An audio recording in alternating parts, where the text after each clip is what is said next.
વિદ્યાર્થી મિત્રો, સ્વાગત છે 7મા અધ્યાયમાં. પહેલી પ્રવૃત્તિ તરફ આગળ વધીએ. વર્ણન. નીચે દર્શાવેલ હેતુની નોંધ કરો. હેતુ: પક્ષી, પ્રાણીઓ અને પર્યાવરણની દ્રષ્ટિએ ગુજરાતમાં આવેલી સંપત્તિ વિશે જાણવું. પદ્ધતિ: પર્યાવરણની દ્રષ્ટિએ ગુજરાત. કચ્છ. આ સુરખાબ છે. દર વર્ષે ગુજરાતમાં આવે છે. સુરખાબ ગુજરાતનું રાજ્ય પક્ષી છે. સુરખાબ એ પરદેશથી આવે છે.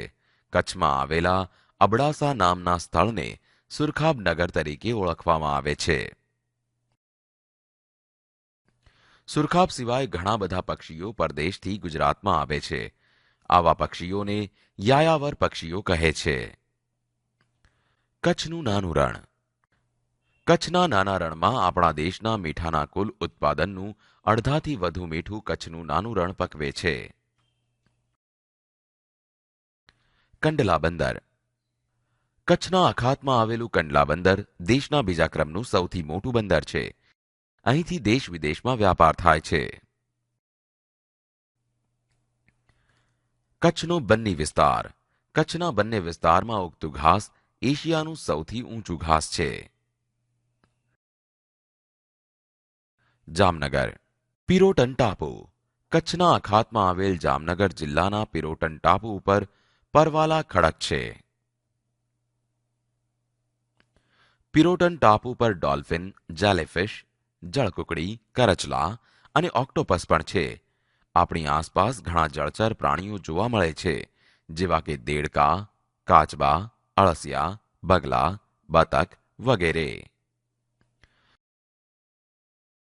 ડોલ્ફિન આપણા દેશનું રાષ્ટ્રીય જળચર પ્રાણી છે. ગીરનું જંગલ. સિંહો માટેનું એકમાત્ર અભયારણ્ય. સિંહ એ આખા એશિયા ખંડમાં માત્ર ગુજરાતના ગીરમાં જ જોવા મળે છે. ગીરનું જંગલ આખા એશિયાનું સિંહો માટેનું એકમાત્ર અભયારણ્ય છે. અભયારણ્ય. અભયારણ્ય એટલે પ્રાણી પક્ષી નિર્ભય બની મુક્ત રીતે હરીફરી શકે, તેઓનું રક્ષણ અને સંવર્ધન થઈ શકે એ માટેના આરક્ષિત પ્રદેશને અભયારણ્ય કહે છે. કચ્છ. ચિંકારા. ચિંકારાનું અભયારણ્ય કચ્છમાં આવેલું છે. ઘુડખર. ઘુડખરનું અભયારણ્ય પણ કચ્છમાં આવેલું છે. ભાવનગર. કાળિયાર. કાળિયારનું અભયારણ્ય ભાવનગરમાં આવેલું છે. બનાસકાંઠા. રીંછ. રીંછ માટેનું અભયારણ્ય બનાસકાંઠા જિલ્લાના જેસોરમાં આવેલું છે. હવે નિર્ણય લઈશું. આપણા ગુજરાતમાં પ્રાણીઓ માટે ઘણા બધા અભયારણ્ય આવેલા છે.